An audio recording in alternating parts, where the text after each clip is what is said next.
More than 1,000 people in the UK have died from COVID-19, with 260 passing away in the last 24 hours.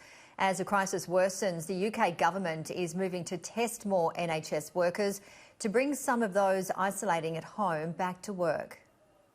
There's no doubt there are far fewer people out and about on this first weekend since the government implemented its nationwide lockdown.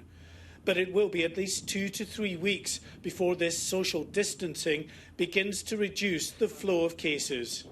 And with the number who've died after contracting coronavirus now passing 1,000, the government is in a race to ramp up its coronavirus testing of key medical staff in the hope more can return to duty. If we have staff at home, either self-isolating themselves or in quarantine because a member of the family has symptoms, if it turns out that it's not because of coronavirus and we can bring that staff member back, that is really important for the workforce. Boots the Chemist and the Royal Mail are among the organisations helping in the drive to test NHS staff. Senior medics say the antigen sampling, which will reveal whether someone currently has the virus, has never been more urgently needed.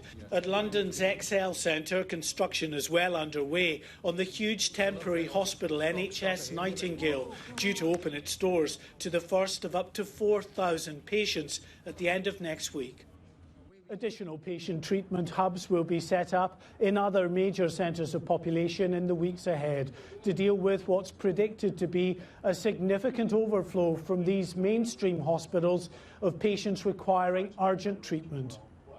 The chief executive of the Royal Wolverhampton Trust says only a strict adherence to the lockdown policy can save the NHS from being overwhelmed. If the social isolating measures do not work, and people do not follow the advice that they've been given, then the NHS under certain volumes just would not be able to cope.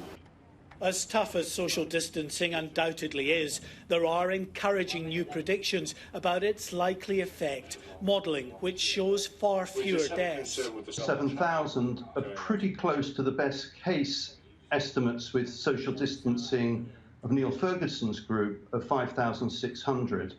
But their estimates also range up that 20,000 would be reasonable in that scenario. And if you take off social distancing, then the toll could reach as high as 500,000. Any predictions are only ever a best guess. There are many variables which could impact on the numbers requiring hospital treatment. Mark White, Sky News.